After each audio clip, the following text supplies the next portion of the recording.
Boa noite, queridos amigos, estamos aí novamente para mais um tutorial no Café com Java. Hoje vamos voltar a falar de Spring Security e mostrar como fazer uma implementação do Spring Security integrado com uma API REST. Então a gente vai usar o recurso de HTTP Basic para fazer a parte de segurança da nossa aplicação. Vamos nessa! Assim como eu fiz nos outros vídeos, nesse vídeo aqui também eu vou estar partindo do ponto que a gente parou e adicionando recursos na nossa aplicação. No GitHub, junto que está no post junto do Café com Java, você pode pegar todas as versões que a gente implementou até agora lá no site. É só seguir no post e pegar todas as implementações que estão lá no GitHub para quem quiser baixar e colocar. Primeira coisa que a gente vai alterar aqui no POM, a gente vai colocar duas implementações do Jackson como dependências do nosso projeto, porque essas dependências no nosso POM das implementações do Jackson vão fazer com que o nosso serviço consiga retornar um JSON para a gente. Lembrando que isso aqui é uma dependência padrão do Spring para retornar um JSON, mas se você quer usar, por exemplo, a API do Google, o JSON, para retornar essas strings, você pode também subscrever a classe do Spring e usar o JSON em vez do Jackson. Aí é por conta de você. Existem uma integração bem grande entre o Spring Framework e o Jackson, mas nada impede de você também utilizar, por exemplo, o JSON. Aqui no nosso exemplo a gente vai trabalhar diretamente com o Jackson. Colocadas as dependências no nosso POM, o próximo passo que a gente tem que fazer é alterar o nosso security.xml. Aqui a gente tem vários recursos que a gente monitorou nossas forms, que a gente vai retirar e a gente vai interceptar aqui uma URL padrão para a gente criar um teste. Só que aqui a gente também ainda vai colocar algumas necessidades. Por exemplo, a partir desse momento a gente vai permitir que sejam usadas expressões nas nossas classes, usando o termo useExpression, para a gente conseguir anotar a nossa classe com anotações para fazer a parte de REST. A gente vai botar, como a gente tinha antes, um security aqui, interceptor URL. Você pode colocar qualquer partner que você quiser, conforme eu já mostrei nos vídeos anteriores, é só consultar lá. Vou botar por enquanto a role user mesmo, que a gente já tinha criado nos vídeos passados, também só consultar. E aqui a gente precisa habilitar o security HTTP Basic, que vai ser específico para quando a gente trabalha com REST. Isso habilita a autenticação via HTTP Basic. No mais, a nossa implementação não vai mudar nada. O nosso cara que vai continuar fazendo a autenticação é o User Detail Service em PL e Authentication Manager é o nosso User Detail Service. Lembrando, mais uma vez, sendo chato aqui já. Caso esteja com dúvida, veja nossos vídeos anteriores que a gente explica todos sobre cada um desses itens. Alterado o nosso security.xml, o que a gente vai fazer aqui agora? A gente vai criar uma classe dentro do nosso pacote controller que vai servir como nosso controller do REST. Vou escrever ela aqui como test REST. Ela não tem nada demais. O único detalhe que a gente vai fazer é colocar algumas anotações na nossa classe. A primeira anotação que a gente vai colocar na classe é a anotação REST Controller, indicando que ela vai mapear requisições via REST. Vamos dizer que a classe também mapeia um padrão, por exemplo, que a gente pode colocar tudo que esteja dentro de /REST. A gente vai primeiro criar um DTO chamado user, que ele vai ter duas propriedades, o nome e o e-mail. A gente poderia até estar utilizando o que a gente já tem no Spring, mas eu vou criar aqui até para vocês verem que como dá para usar um DTO próprio e não somente o DTO do Spring, mas nada impediria de a gente utilizar o user do Spring mesmo. Só essas duas propriedades para a gente fazer um teste, nada demais na classe. A gente vai criar um método aqui na nossa classe que retorna um usuário, então vai ser um public user. Eu já tinha feito aqui um import desse usuário do Spring, deixa eu tirar para ele não ficar com esse import aqui inteiro. Get user.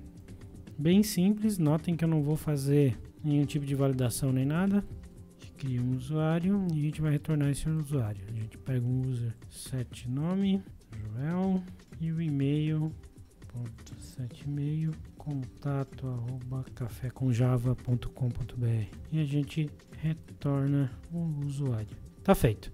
Então, como é que a gente mapeia esse método, por exemplo, para bater uma URL REST e saber que tem que bater nesse cara. A gente vai utilizar a anotação no método chamada requestMap, onde a gente coloca alguns parâmetros nesse cara, chamando, por exemplo, getUser, método é igual requestMethod.get. Você pode colocar como post, delete, apesar que é bom respeitar as regras do Spring a respeito do request method, né? Então o que o request method vai ter? O get para fazer consultas, o post para inserir, não, o post para atualizar, o put para inserir registros e o delete para deletar registros. E vamos dizer que esse método produz o MediaType application JSON value. Isso faz com que ele produza um JSON no final. Opa, application JSON value. Então, só para recapitular, o que a gente faz aqui? A gente anota a classe como request controller. Então, ele vai mapear tudo que tiver embaixo de barra REST. E aqui posso ter vários métodos. No caso aqui eu estou mapeando a URL getUser. Ele recebe requisições via get. E ele produz no final um application.json. A gente também pode informar o Spring o que vai ser o corpo da nossa resposta. Então aqui a gente bota um request body. Aliás, não é request body, né? Aqui a gente bota como response body. Então a gente diz que o corpo da resposta retorna um usuário. E aí a gente retorna aqui embaixo o usuário. Só que em vez de retornar o usuário assim direto, a gente vai ajudar o Spring a entender um pouquinho melhor como isso aqui funciona. Nota que temos aqui o response entity e ele aceita um atributo genérico aqui. Então a gente responde com um response entity passando o nosso usuário. E aqui embaixo a gente dá um new response entity passando o usuário.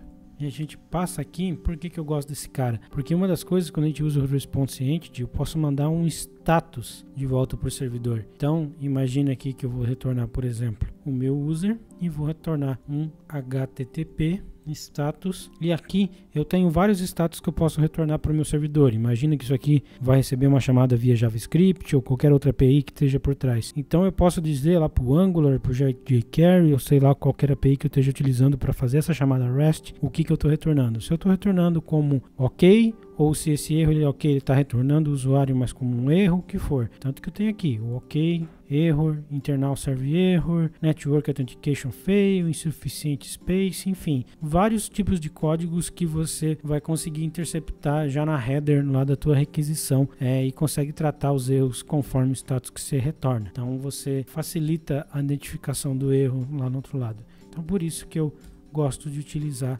aqui dessa maneira. Então aqui agora, só para a gente testar, é só rodar a aplicação e com isso vamos ver se já está tudo ok. Então aqui ele já pediu autenticação lá do nosso serviço. Como a gente mapeou todas as URLs, aqui já na entrada do servidor ele já está pedindo a autentificação lá no nosso serviço. Depois você pode mapear sua URL REST, enfim. Mas aqui ele já funcionou, já pediu autenticação. Deixa eu jogar isso aqui no browser mesmo. Então, como vocês podem ver, aqui ele já pediu autentificação. Isso aqui você pode implementar e passar os parâmetros via o header de uma chamada JavaScript, via Angular, jQuery, enfim, qualquer outra coisa para vocês utilizar o HTTP Basic. Só para realmente testar se está tudo ok, o que a gente vai fazer? Vamos bater essa URL para ver se ele realmente está, além de autenticando, retornando o usuário. Então aqui pediu, o usuário e senha ainda é aquele um que a gente já setou na aula passada, Café com Java, e a senha 1234. Por que aqui ele deu erro? Porque o Joel aqui esqueceu de um pequeno detalhe. A gente precisa mapear o pacote ainda, né? A gente precisa mapear o pacote lá onde a gente criou o nosso controller. Ou seja, o pacote hoje, controller, não é mapeado pelo Spring. Então a gente vem aqui no MVC config e mapeia lá o nosso pacote, né? BR com Café com Java, Spring Security Controller. E ainda habilita que o Spring consiga fazer mapeamento não só via XML, mas também com anotações, colocando a tag do MVC do Annotation Driver. Isso faz com que a gente também aqui no XML, para não dar nenhum tipo de erro, precise colocar ainda mais duas declarações. E agora, a declaração da tagzinha. Pronto, sumiu os erros. E por último, a gente só precisa mudar mais um detalhezinho aqui no Web XML. Vai adicionar um servlet mapping. passando aqui o nosso Spring MVC Dispatch Servlet e o URL pattern, dizendo que o Spring tem que mapear todas as URLs para ele começar a controlar o nosso REST. Se agora a gente rodar a nossa aplicação, já pedi autenticação, vou autenticar aqui mesmo. Como ele bateu a raiz, né, ele deu no 404 agora. Mas a gente vai botar agora a nossa URL REST que a gente mapeou. Então, como a gente já tinha autenticado, tá aí certinho a nossa autenticação via REST funcionando perfeitamente. Vou até rodar de novo. Tá aí rodando a nossa API já autenticando via REST com o Spring Security. Então é isso, pessoal. Tá aí a parte de autenticação e proteção das suas APIs REST via Spring Security usando HTTP Basic. Espero que vocês tenham gostado de mais material e até semana que vem.